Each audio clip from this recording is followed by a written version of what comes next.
Next up, we have kicker Michael Hayes. Questions for Michael? Greg? So, Michael, I know you were hurt some last year, so did it take a while to get over that? How are you now? How did it affect you last season? Yeah, so the injury with my hip flexor came the very last kickoff of the season last year at the bowl game. That was my first time straining my hip flexor since I've been at West Virginia. I've had some previous encounters throughout my career with the hip flexor. So then after that happened, restrained it again, I want to say March, and then again, and after that, it was 3 times. Then I had the back injury, found out I had 2 herniated discs in my spine on each side. So with all that being said, yeah, it was a tough off season. But with those injuries, finding the time to improve my game, improve as much as I can with strengthening my body and perfecting my craft was what I was focusing on when I did get healthy after that. 100% now, and do you have to be careful because obviously it's probably an over kick type thing causing the injury. So yeah, so with the hip flexor, that's just been something that has been kind of reoccurring since I came from Georgia State. It's just something that I have to prehab and rehab over and over with my body getting older and where I am at in my career. And then with the back, the docs kind of said that could be a little bit of genetics as well for my parents. They both had hip surgery and they've had some back issues throughout their athletic careers. But I'm pretty close to 100%. I'm feeling good and just ready to help the team throughout the rest of this season. Stay on top of what I do have going on with my body. What's your outlook on the backyard brawl, because you experienced last year, but you didn't experience the game in Pittsburgh? So just being able to experience that on the road, what's that mindset for you? Yeah, I prepare the same for every game, regardless of who the opponent is. This is my first time going up to their stadium. I'm excited to play in that venue, excited for the atmosphere. Something I just tell myself is try to be as emotionless as possible, and we talked about that already today in the specialist room.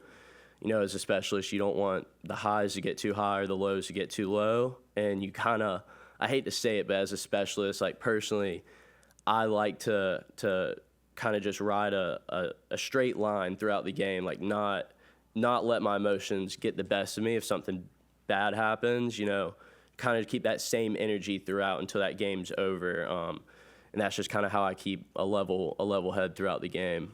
It's been said that it's hard on the kickers at Acrisure because of the wind coming off of the river. Have you prepared for that at all? Have you heard that before? Yeah, I've been told about that. It's windy here every game. Like as you can see on TV or at the game, like that ball was moving this past weekend. It's where we're at. We're up north. I'm ready for it. I know what I'm walking into. Just so that's something that I'm well aware of, and I'm still gonna play my ball to the best of my ability and trust my swing, trust my technique, and everything that I've been doing the past 10, 11 years I've been kicking. How about kicking on a grass surface? Have you had a lot of experience on that? Oh yeah, I'm a Southern boy. That's all we had down south.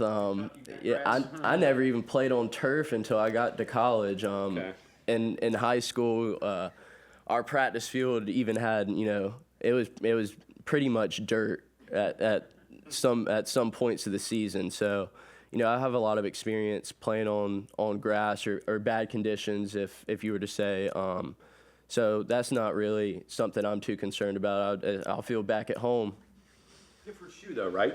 The same shoe? Some people might go with a different shoe. I'm gonna rock with what I prepared with. Okay. You keep a level head all the time, but I'd imagine still big atmosphere, home away. Do you not get any emotions? Do you not look up and see, well, there are 20,000 people here, or there's 70,000 people? So my parents and my girlfriend kind of get mad at me because I won't turn around when I'm out there on the field. I I honestly do not try to turn around when I'm on the sidelines or even like acknowledge really who's up there, who's in the stands. And I mean, you in that time when your time is to go out on the field, you don't have time to even think about what's going on. I've told y'all before, you know, it's kind of like I black out when I'm out there. So, you know, I'm excited for the big crowd. You know, I'll feed off the energy when you run out there. But in terms of emotion, like, I'm going to be the same with the crowd or without the crowd. While you try to keep your mind clear or black out when you're out on the field, when you're on the sidelines, what's going through your mind? I mean, So when we're on offense, that's when I start going through just some fundamental stuff, ball contact drills, and as we get closer and closer, that's when I'll warm up into the net. But what's going through my head in that time is, you know, execute when my time's called upon. You know, when we're in field goal range, you know, I'm ready for a field goal attempt. When we get closer down there into the red zone, I think we're going to score. You know, I'm ready for a PAT. So when we're on offense, I'm ready to go out there and execute my job for the team.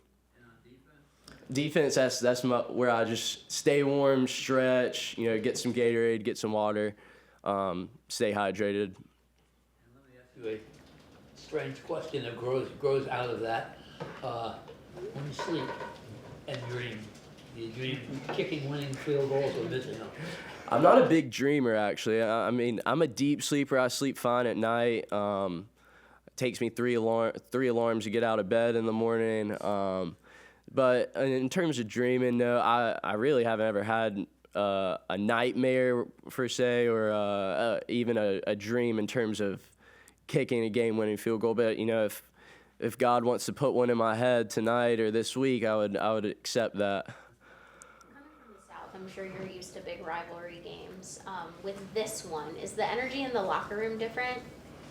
I would say so, yeah. There is a lot of emotion that goes into this game, and that's something that, you know, I didn't really realize when I transferred here. And, you know, after playing last year here at home, you know, you realize what you're getting into and what you're going to be going into when we go up to Pitt this week.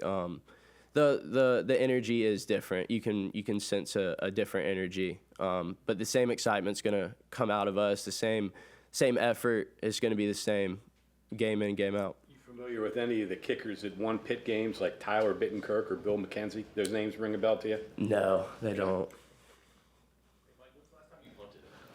Last time, in a pressure situation or just. Yeah, so at Georgia State, I did punt for 3 years, and I still kind of mess around with it. Me and Ollie, honestly, every other day, it seems like weekly, we'll kind of chirp each other. You know, the coaches don't want me to punt or hurt myself just messing around here on the sideline or anything. I'll still mess around with the ball here and there, just punting for fun whenever Coach Thompson's not watching me.